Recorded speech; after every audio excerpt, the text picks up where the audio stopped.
Tactics and Practice podcast.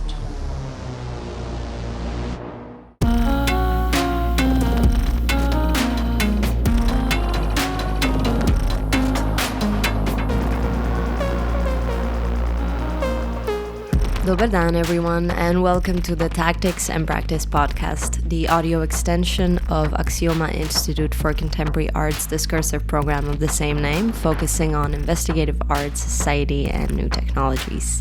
This podcast series is part of the 16th edition of Tactics and Practice called Our US Software Update. I'm Nea Berger. I'm hosting the series in which we're examining self-updating mechanisms of contemporary techno-social systems, and this year we're really looking for theoretical trajectories outside the usual and well-established academic and theoretical critiques tied to platform analysis and frameworks of surveillance.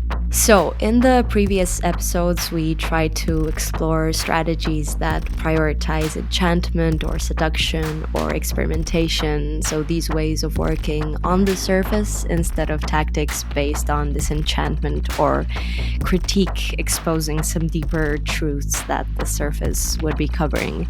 And today we continue this exploration with theoretical work by today's guest, Carolyn Pedwell, professor in digital media at Lancaster University and author of numerous amazing theoretical works, including 3 single-authored books, the latest one being Revolutionary Routines, The Habits of Social Transformation, which a lot of today's conversation prompts will be based on as we explore how habits can become habitats. Hi, Carolyn, welcome to the podcast. Thank you. Thank you so much for inviting me to join you today. We're super excited to be talking to you. So, the first core concept that I thought needed some unpacking for what will hopefully be an accessible conversation to listen to is affect. But the problem is it's famously super easy to define, as shown by decades of academic debate on how best to conceptualize it. I'd just like to ask you if there is a way to explain what it is and to tell us about your experience in being part of that very vibrant academic debate associated with the turn to affect. Yes, you're right. The debates have been long-standing and quite heated, haven't they? Of kind of what does affect actually mean? Is it different to emotion or feeling or sentiment? One strand of understanding of affect is that it would be completely different from emotion. I mean, this is the kind of more Deleuzian, Brian Masumi strand of thinking about affect, where emotion is what is discursively and linguistically captured. It's what is consciously that we become aware of, whereas affect is resistant to capture. By definition, it exceeds that naming as a particular emotion or even any closed discursive description. I came into affect and emotion studies through gender studies as it intersects with cultural studies. And I think in that trajectory of feminist thinking about the politics of emotion and interlinking with debates in cultural studies, that thinking around what affect and emotion could mean, it was never as polarized as that. I think there was a longer tradition of thinking about the conscious and the less than conscious, the discursive and non-discursive as being more complexly intertwined. And maybe it's partly for that reason that I've never felt like doubling down on either side of that affect and emotion debate has been particularly useful to my work. I found it most generative to think about affect quite broadly. So I think I would say I understand affect across different projects I've worked on as referring to the sensorial intensities that animate everyday life. And those could be in terms of individual expressions of feeling or sentiment, but they could also exceed the individual subject and even the human. And so they would always, in a sense, be more than human and relational. You were also part of research and debates on these potentials of affective ruptures or jolts, or what was then termed affective revolutions. So in relation to social change, can you, as much as is possible in the limited time and space we have here, walk us through the general ideas about how affect's so-called uncontainable force might be revolutionary or bring about social change? Yes. So I guess, one of the ways I first started thinking about these issues is through a book I wrote about the politics of empathy. And one of the things that became clear to me in researching that book is that across so many different domains, whether that was feminist and anti-racist theory and politics, whether it was international development practice, or whether it was forms of political communication or management theory, there was this idea that in order to effect radical change, you had to create an affective revolution at the level of the subject or the collective. And with respect to empathy, it was this, I think, fantasy in a sense that if you could only ensure that a particular group of people were forcefully affected powerfully enough, perhaps by being made to see the reality of other people's suffering and perhaps their own complicity in that suffering, that some sort of radical break would happen and that they would be compelled to not only see and understand the world differently, but to act differently within it. And so I wanted to think about how that narrative or trope of affective revolution or affective break or affective jolts through empathy in this case ran into particular kinds of problems. And there's the issues of what I've written about in terms of the biopolitics and geopolitics of empathy, and how empathy is always tied to particular hierarchies, which can prevent genuine forms of progressive change from happening. But there's also the more material argument about what these seductive narratives of affective revolution often don't say very much about is what happens after being moved, what happens after the jolt, which happens after empathy. And so they tend to give quite compelling descriptions or explanations about this potential for being jolted into radical change, but less, I thought, convincing explanations of how that affective revolution might lead to change that produces more durable and generative effects. As I started thinking about this more, what became clear is that particular elements of affect theory, although they might seem antithetical to those types of narratives, actually have some commonalities. So if we're thinking, for example, about the kind of Spinoza-Deleuzian understanding of affect, Masumi has written in this vein in really, I think, interesting and compelling ways about what it means to experience a shock to thought, an effective jolt that can catapult us into critical inquiry. And in his articulation, this is about how we might move beyond preset narratives and enter a really radical space for political and ethical engagement. This type of argument would never talk in the same terms of those narratives of empathy, of this kind of almost linear or teleological narrative of change where you're jolted and everything is different afterwards. The argument there is not necessarily that affect is what causes change, but at the same time, I wouldn't say causality is absent there. It's more than it's complex. And so there's a kind of argument about affect as being what can drive transformation, what can lead us into a space or open up a crack where genuinely different things could happen. And so, like, both sets of these kinds of arguments about affective revolutions or about affect's uncontainable force, as I think you put it, are really seductive. I think they leave out thinking about what happens next, thinking about durabilities, thinking about, as I've written about, sedimented habits and structures and routines that might prevent this from happening. Yeah, exactly. And it really seems that seeing that violence, whether through techniques like consciousness raising, not that I don't have respect for that kind of work or have been part of it, or, for example, seeing images of violence just fails to catalyze that real or durable change. I've been thinking a lot about how we live in a time right now where we're just really watching the worst crimes against humanity, like genocide and starving an entire population live streamed on our phones, and yet it's been years. Just a bit of a tangent in relation to what we were talking about. Yeah, and I've been thinking about that a lot, like our present political moment. And I've been reflecting on kind of some of the arguments that I've made in my work. And you reach a point where it almost seems impossible to think of any kind of change. The systems that we're working in, these systems of violence, seem so overwhelming and intractable that it becomes so exhausting and seemingly impossible to actually think about the role of affect, or as I've written about in some of my work, habit there. The description that you give of this hope of affecting people through affecting images is definitely what I've thought about. I mean, it links into this very common narrative that I think we're all familiar with now about compassion fatigue. The idea that the more times you are exposed to certain kinds of images or realities, or the longer in duration that exposure goes on, that we will inevitably become desensitized, that we will feel less, that we will be moved less, that whatever revolutionary potential that exposure might have had or had potential to have, that it will inevitably lessen and fade away. And of course, there is something to that. We can all relate to it in a certain sense. And I think that's why the narrative of compassion fatigue doesn't go away. I mean, it's coined several decades ago, but we still see it now.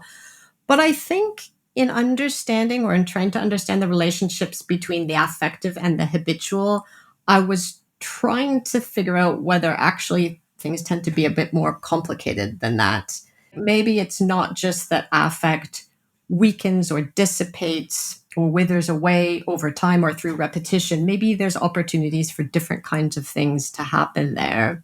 So one of the concepts that I've tried to develop to work with this is affective inhabitation.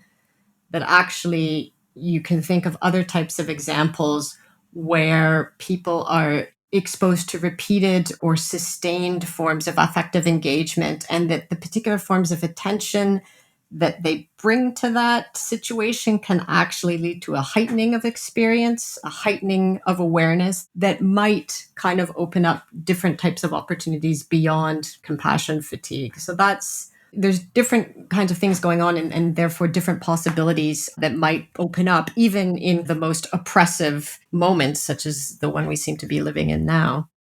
It's really hard to see or find a way out of that sometimes, but your work definitely offers us an amazing insight, a significant pivot in thinking this relationship between the bigger jolts and the minor key, the habit. So I think it's probably a good place in the conversation to talk about the concept of habit as it works in your theory, or to put it differently, what makes a habit political rather than personal?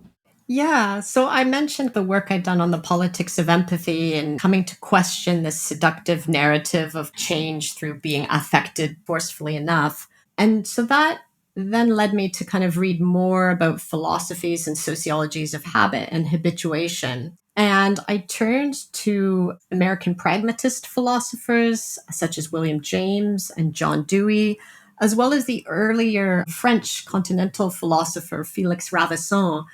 And I quickly realized, in returning, in a sense, to the scholarship, because I know I'd read Dewey and James probably decades before as a student, and I realized quite quickly that habit as a concept was important not only for understanding why things so often stay the same, despite our best efforts to change them, despite powerful forms of affective mobilization, but habit is also important for understanding how more meaningful and durable forms of transformation could materialize. And so I was interested in this kind of double logic of habit, that habit helps flesh out an explanation of the enduring and sedimented and seemingly intractable form that various forms of violence can take, that various forms of oppression and discrimination can take, of why we tend to see a reoccurrence of, racist, sexist, homophobic, transphobic habits that people might have assumed were of the past return in the present with a vengeance. But habit also provides a framework for thinking about how you could create infrastructures that are durable and robust enough to not wither away, to become grounded enough to actually lead to change with a difference or change that makes a difference. And we're all familiar with the term habit in everyday life. We're confronted kind of all the time with messages about breaking bad habits or developing healthier habits or becoming more productive through our habits. I think a definition that I found useful as a starting point is Dewey's understanding of habit as an acquired predisposition to particular forms of movement and action. And Dewey says that if we're thinking about so-called bad habits or harrowing forms of addiction, we tend to externalize them from ourselves. We tend to describe ourselves as being under some kind of foreign influence when we're thinking about not being able to stop smoking or whatever it is. But he says actually that's not the case because we are the habits. We're made up as subjects in and through our habits, routines, and so forth. But another, I think, useful aspect of Dewey's thought and pragmatist philosophy around habit more generally is that habit is never seen as simply an individual characteristic or capacity or possession. Habit is always more than the individual, more than the subject. So the cultural theorist and sociologist Tony Bennett has written about what he calls habit assemblages.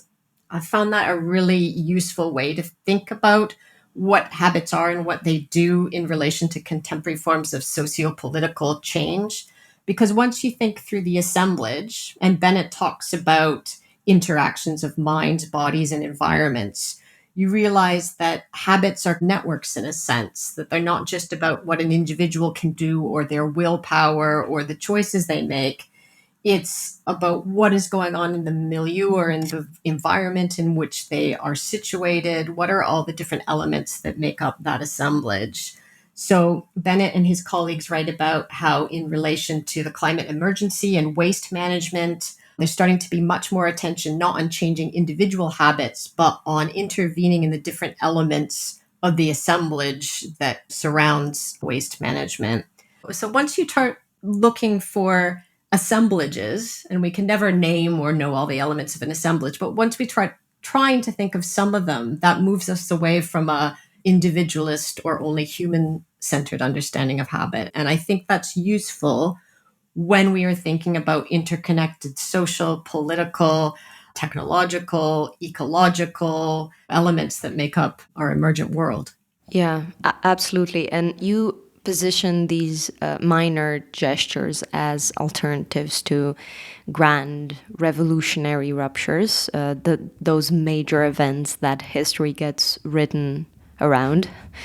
If you can maybe explain the minor gesture here theoretically and possibly with some tangible examples. Yes, the idea of the minor and minor gestures, as you suggest, kind of plays a significant role in the writing that I've done about habits and social change. For me, a really important resource for changing my own thinking about it was the philosopher Erin Manning's 2016 book, The Minor Gesture. And she talks in this book about how we often think about transformation as happening through major events, these notable turning point moments. At least that's a lot of the way that changes of the past get narrated to us, that we can pinpoint when there was a really pivotal moment.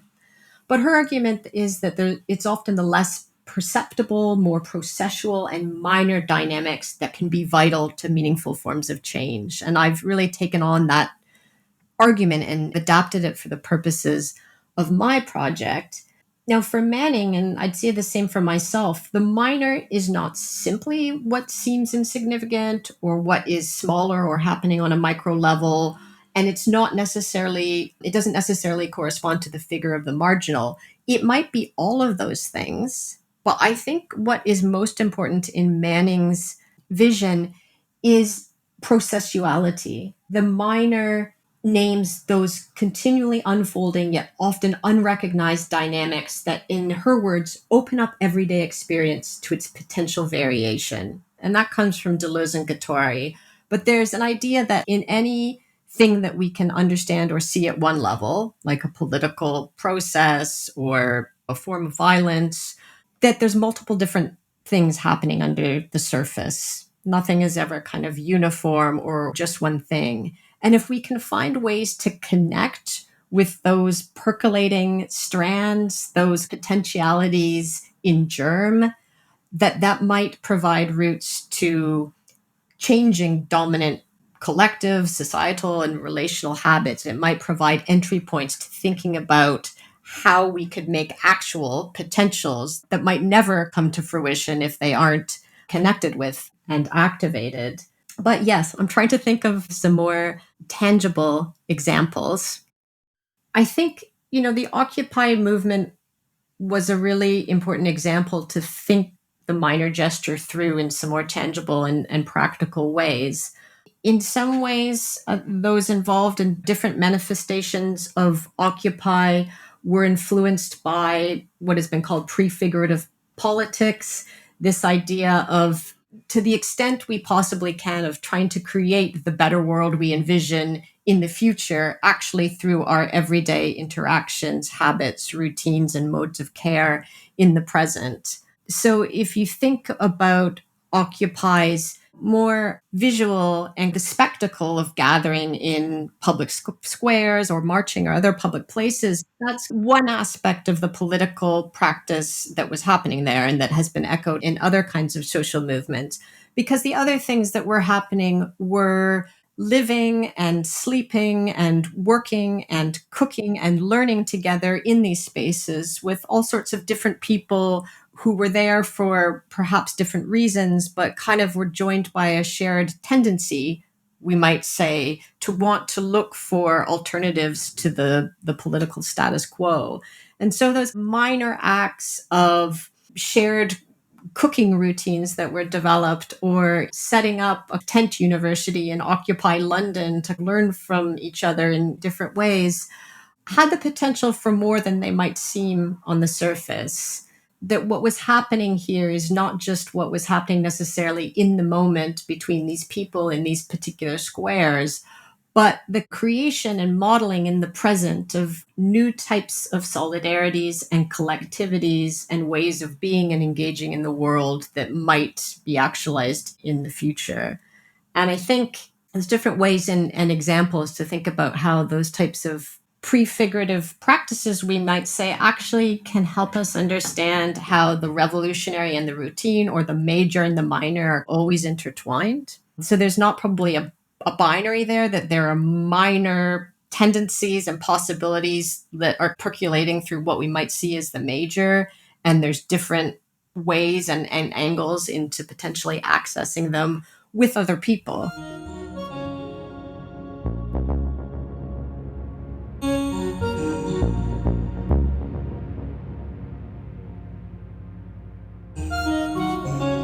Right, so we opened the subject of prefigurative practices, like prefigurative rituals, gestures, practices that model these post-capitalist relations, for example. But here I wonder about the aspect of context and whether it matters. A lot of the times in these theories of prefiguration, when we're reading about social movements, social change, there's talk about these practices and ways of being and living together. So rehearsing a different kind of life and future in contexts like temporary protest camps. But can that energy and habit and the infrastructure enabling that habit also disperse along with the camp and the dissipation of that energy? So my question is about the same rituals or actions in different contexts. Can the same practice, like, for example, communal meal prep, have a bigger potential, do you think, in more rooted contexts like a housing cooperative, rather than a more temporary context like a protest camp? So does the durability of prefiguration require certain anchors? Yeah. I mean, and the way you've just phrased that also makes sense philosophically, I think, in terms of the way that pragmatist philosophers or continental thinkers have understood habit and its role in change. That there's multiple different habits that we are attached to or involved in at any one time. But Aaron Manning talks about, can you change the meaning of a tendency. So it might not be simply creating new habits, but actually altering what a tendency can do. And that can come through thinking about what happens in different types of contexts. And with your example, yeah, I mean, I think that these temporary, they might seem forms of relationality that are set up in very specific contexts, can seem to be quite fleeting, can seem to kind of wither away once that particular context is moved on from or is not tenable anymore. Well, I do think that, I mean, on a practical level, some of the people that have been part of Occupy or Black Lives Matter or more recent forms of protest are also involved in other more professionalized and institutionalized contexts, so that the ways of working with people, the routines and gestures that are developed in the so-called temporary or protest camp scenario are in many different ways shared across to other contexts by the very same people. But also that when those collective habits are generated, they're embodied in particular ways, not just in individual bodies, but through kind of relational forms of choreography and gesture. And I think those are not necessarily context bound in a very strict way, that bodies move and people move and relations move and change. And therefore they are amenable to being refigured in different spaces. Ones that might allow for different kinds of sedimentation and might also face different challenges. Yeah, absolutely. No, I wasn't trying to dismiss the power of these forms of relationality that exist in protest settings. And what you told us definitely does clarify how these situations still create that really important potential. Maybe I was just thinking extremely pragmatically about ways of maximizing the sustainability of a transformation, but as always, everything is actually so interconnected. And on that note, would you say that movements should strategically combine both, let's call it minor and major tactics?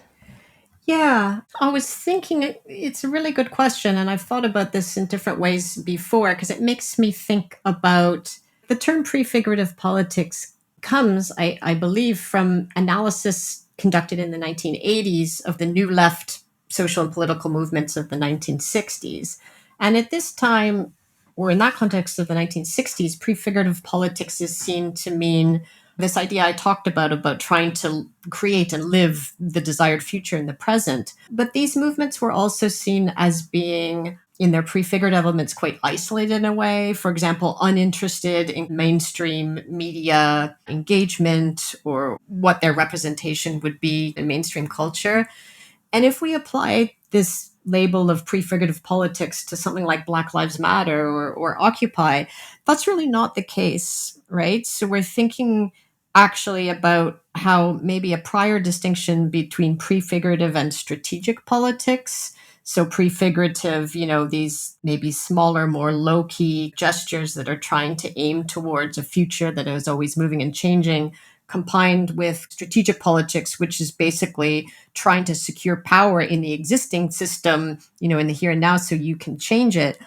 I think that divide doesn't exist in the same way in the contemporary political ecology. I mean, it certainly comes up as an argument all the time in terms of electoral politics and the cruel optimism that most of us find ourselves experience when we invest in voting for a particular so-called left-wing government and being disappointed yet again by what they fail to deliver. I think, though, that prefigurative and strategic politics in other ways are much messier now. And part of the reason for that is, I think, digital media infrastructures and ecology. So something like a movement like Black Lives Matter is, I think, working in both major and minor ways, is thinking about those lived habits of collaboration and conviviality, but also calling out in an everyday sense, but are also not backing away from that media spectacle or that trying to engage with different kinds of people through these media forms. So,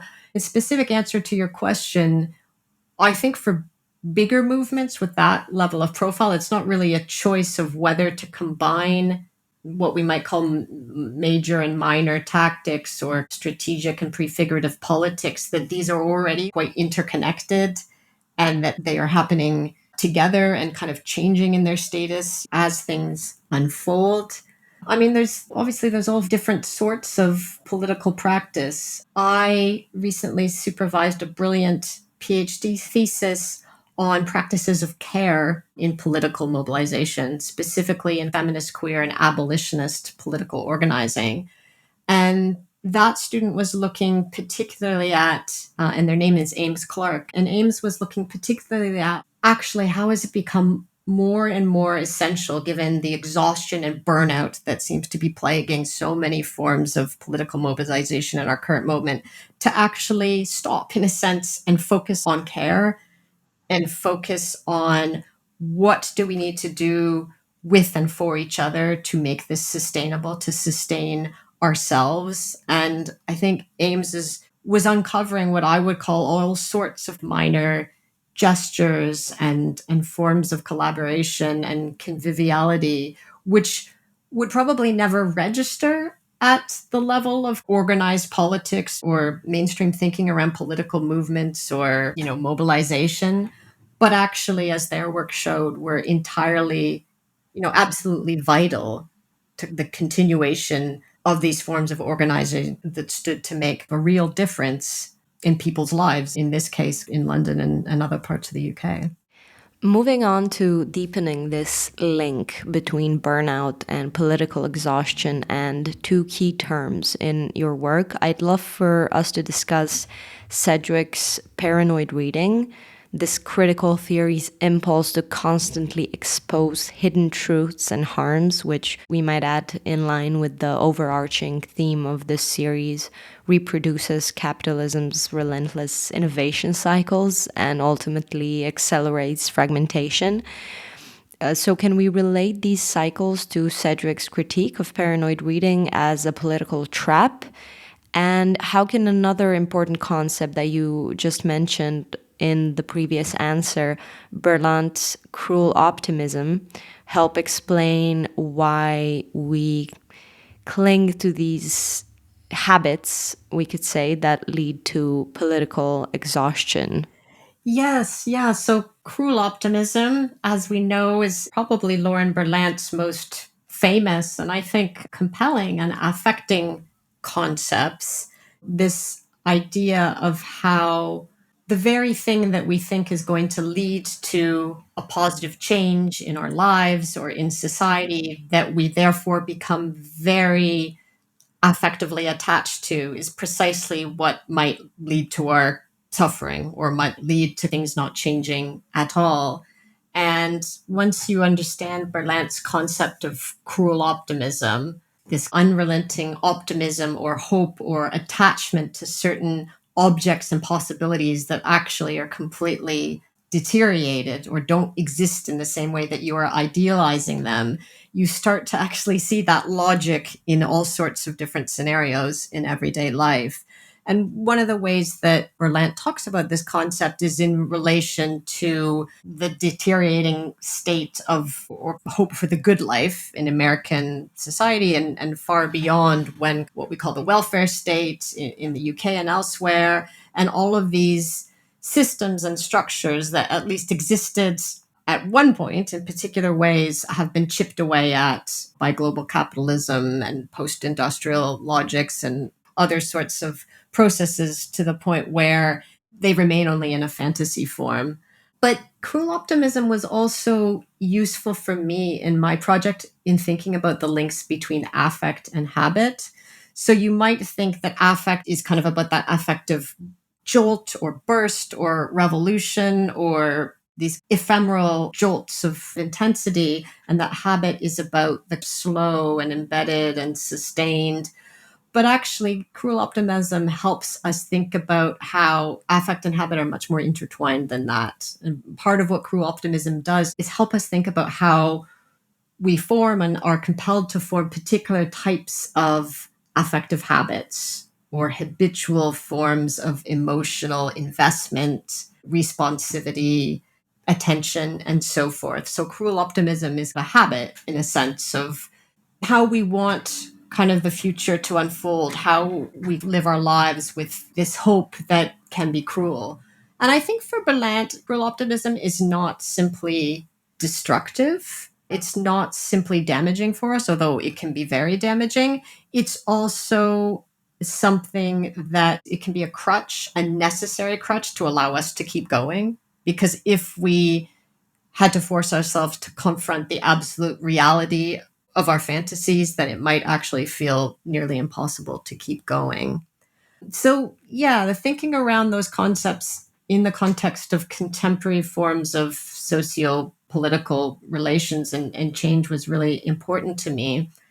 And I was thinking about it in conjunction with the longstanding work of another affect scholar and cultural theorist, Eve Sedgwick, and Sedgwick's idea of paranoid reading or paranoid critique, which lots of people have written about for several decades now, but became particularly pertinent to my project. And Sedgwick, I think, first published a piece on paranoid reading or paranoid critique in the late 1990s, and then it got picked up as she expanded it further in the first decade of the 2000s. And what she was talking about here is what we could call the dominant or habitual way that left-leaning critical scholars have been taught to engage in critique in literary or cultural or other forms of usually humanities-based scholarship, right? And this is the idea, Sedgwick argues, that we have a paranoid way of remaining vigilant to picking out in a text or a case study or whatever it is that we're looking at what is bad. And bad might be forms of essentialism or stereotyping or things that look emancipatory or liberatory at first glance, but on further scrutiny actually appear to fall back into the status quo or the normative. And that if we are paranoid and if we are vigilant, our job as critical scholars should be to identify the bad, identify all those programs, and make them visible, expose them to our readers, to our audience, to our students, to ourselves. And Sedgwick says that the assumption that happens here with this paranoid form of reading is that what is most necessary for social change is to point to the bad, to expose it, and everything else follows on after that. But for me, the really transformative point that Sedgwick makes in these discussions is that exposing the bad and kind of reiteratively tracing its contours might not lead to any change at all, or at least not the change that we think it will. And more than that, it can be explicitly counterproductive, that reinforcing it again and again, the so-called bad, can actually amplify its force. And so thinking about Berlant's work and Sedgwick's work together alongside other affect and critical and social scholars is part of what led me to try to think about whether philosophies of habit and habituation in relationship to kind of affect theories might provide a different way of understanding social change that cut through some of these epistemological habits that we had come to practice in many different forms in our academic and perhaps also political praxis, and maybe those needed to be shaken up a bit. I love that term, epistemological habits. I think it really sums up these dynamics within social movements and the dynamics within critical theory that also are responsible for driving that movement fragmentation that I talked about. Yes. Slovenian leftist parties have been fast-tracking that splintering over ideological purity lately, because I guess we are entering the pre-election era. But this is happening with movements as well, not just parties. It's very much the same old you are betraying theory versus, well, at least we're doing something, fragmentation machine. But what I realized when reading your work is how much of these circular debates are also due to the inherent teleology embedded in critical theory and movements, and a lot of discussions come down to demanding that evidence of strategic value of a specific move, like how is this leading us toward the revolution or grand change or progress. And this teleological narrative actually mirrors, in a way, colonial timelines. And I'd like to ask if this implicitly betrays that grassroots temporality. Part of the fragmentation of social movements and perhaps also academic theories is linked partially to maybe what we call purity politics that has created more and more rigid understandings of what appropriate or effective or critical thinking or practice would be in a given domain. And that was also something that I was trying to think about when I was grappling with how to understand the ways that networked social movements in the 21st century are operating and how they might be different from previous forms of political mobilization. I think that a politics of habit is antithetical in a way to a disabling politics of purity, whether in social movements or other realms. And I think this relates to how we understand the concept of political solidarity. And there are really rich genealogies for thinking about solidarity, particularly in feminist and anti-racist and post-colonial and decolonial thinking. And those literatures focus on the labor and the struggle and the work that is necessary to create solidarities and connections across differences between people and group, across hierarchies and boundaries, to find these modes of connection. It doesn't happen instantaneously. It takes long and hard work and often failure that can be learned from in some cases over many years.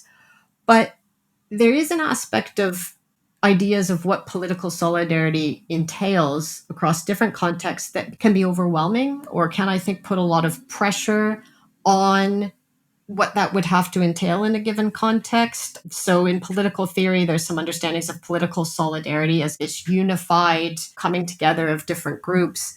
And I was wondering whether thinking through habit and thinking social change through philosophies of habit and affect could take some of the pressure off it.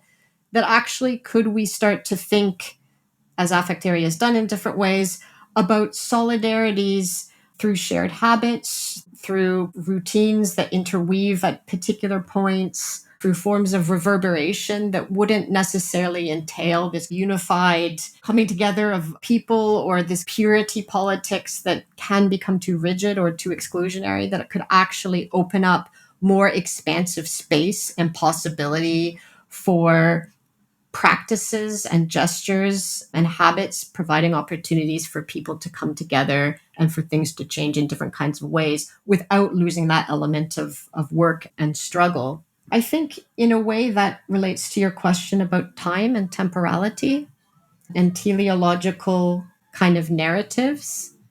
Because if we think about political transformation and political solidarity through the lens of habit, there's no way we can really think about that in a linear time scale. So unlike views of political revolution that would see the desired or utopian future far in the horizon and progress is what we could name when we got there, I think a philosophy of habit would see progress as always already here, as unfolding in the present, and that it's connecting with all the different things that are percolating beneath the surface to see about what points they are that can be leveraged for change in ways that might seem insignificant or kind of small, but can be coming from all different directions and can be interweaving in different types of ways.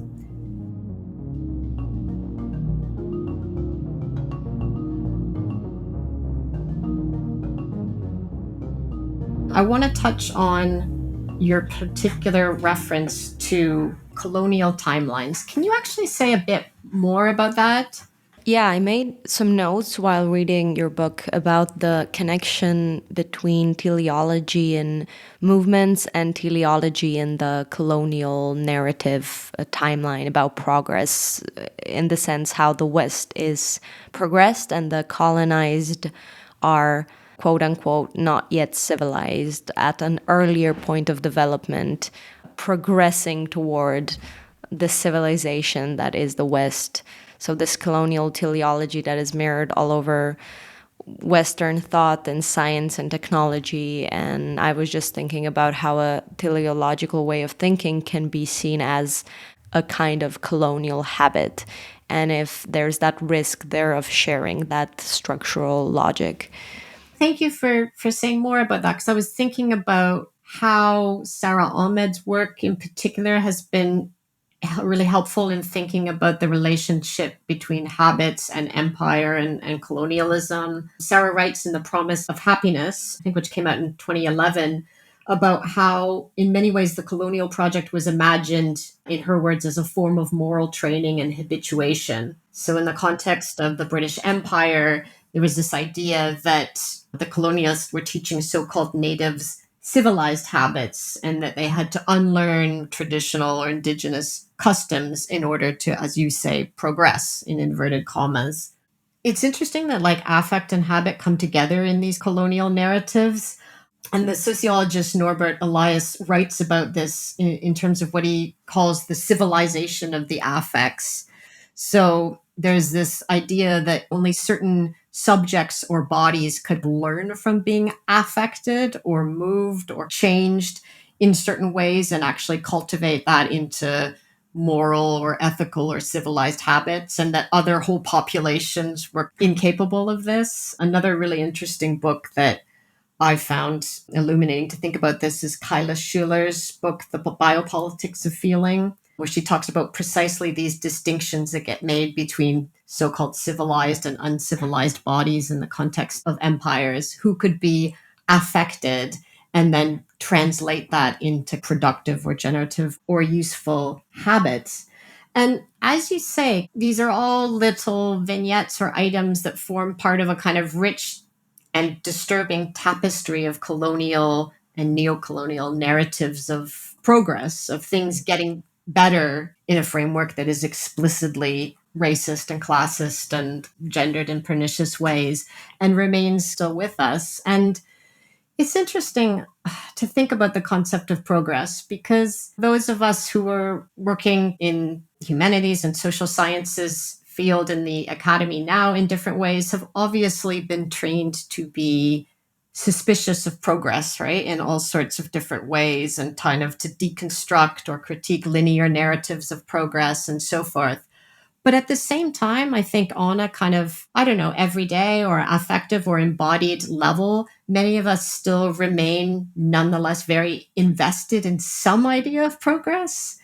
And possibly that's why it has been so disorienting, I would say, maybe particularly from 2016, the first Trump presidency, and Brexit, which is closest for home to me in the United Kingdom, to kind of have to confront how much of a fantasy our lingering attachment to progress has been in some senses, and how amenable these regressive patterns of the so-called past are to being reanimated in the present and in the future in really potent and often violent ways. And I think thinking about philosophies of habit and the workings of habit in the context of the colonial timelines or teleology that you talk about allows us to understand how habits don't die necessarily. These sedimented collective political and epistemological habits are still with us. And in the right circumstances, and right here not being good, but in the particular assemblage of conditions, they can be brought back into the present with force. And I think this is fundamentally why, if we're trying to be part of meaningful projects of social transformation in different contexts and different levels, we have to be attuned to the durability and the malleability of habits.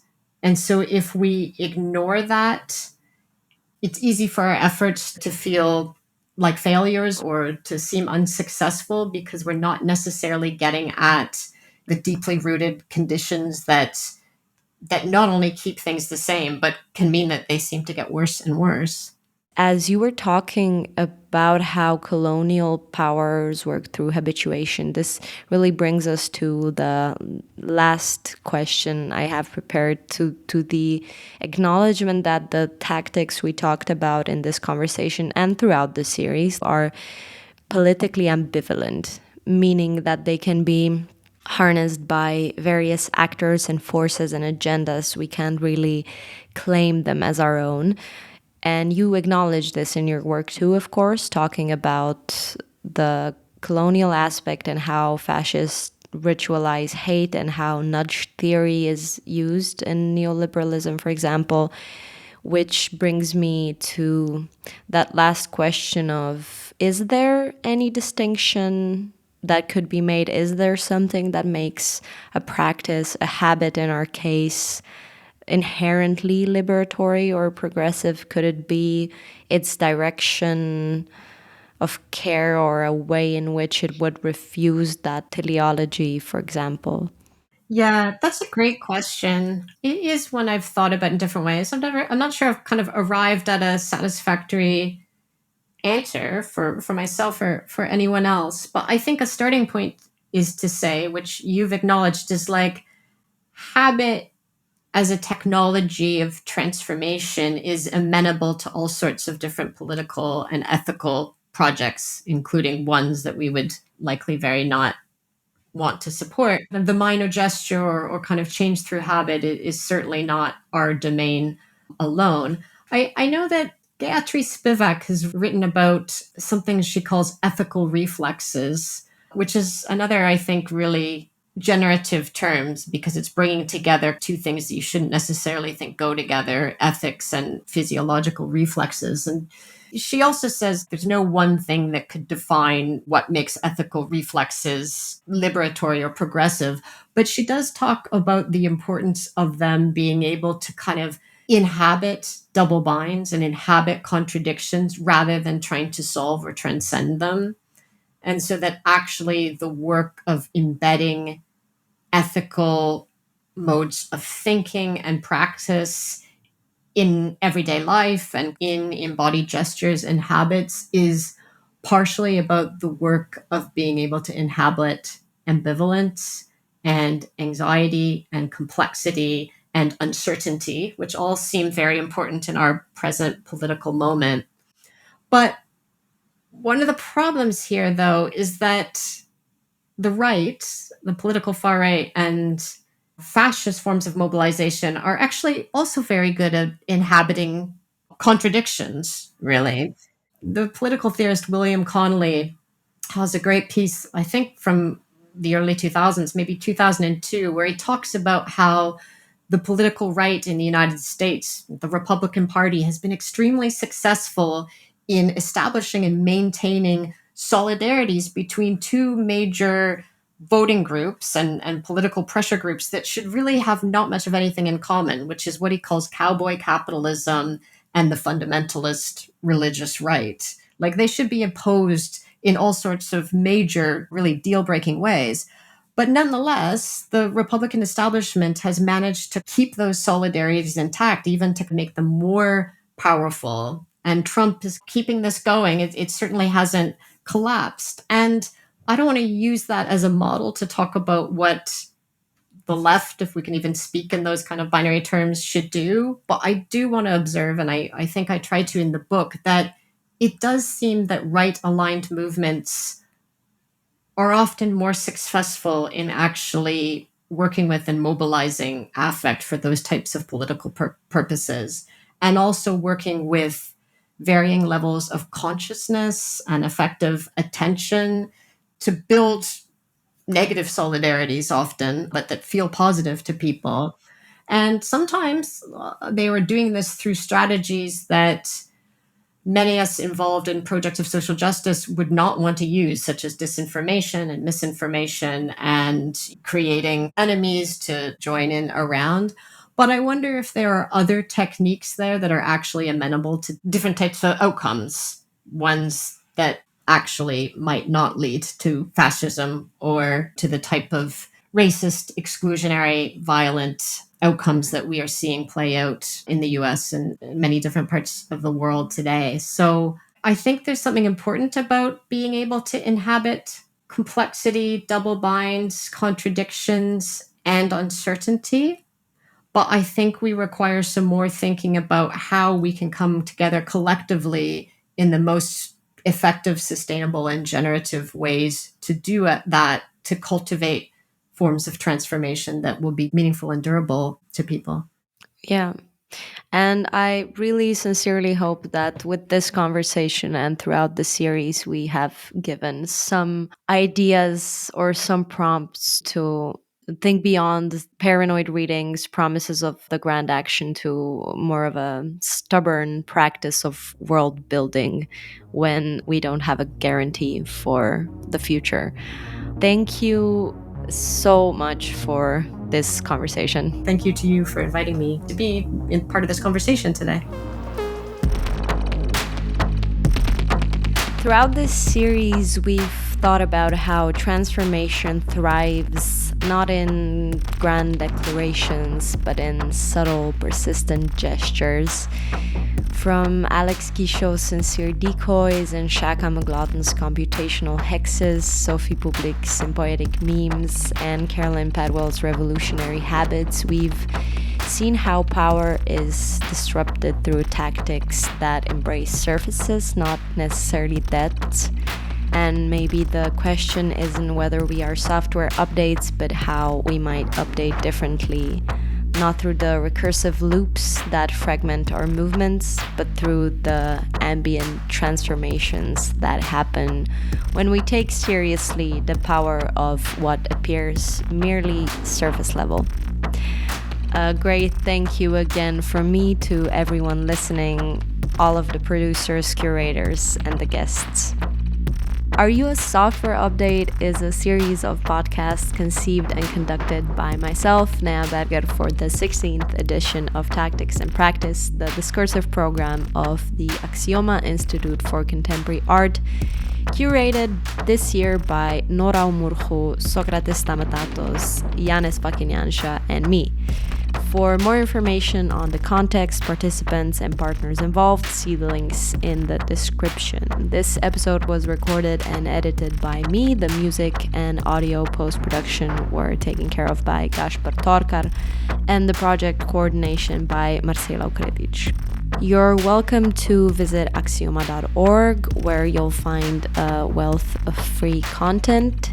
If you like what we do, you can also support us by making a donation. And that's it for a while. Greetings from Ljubljana, and as always, na svidenje.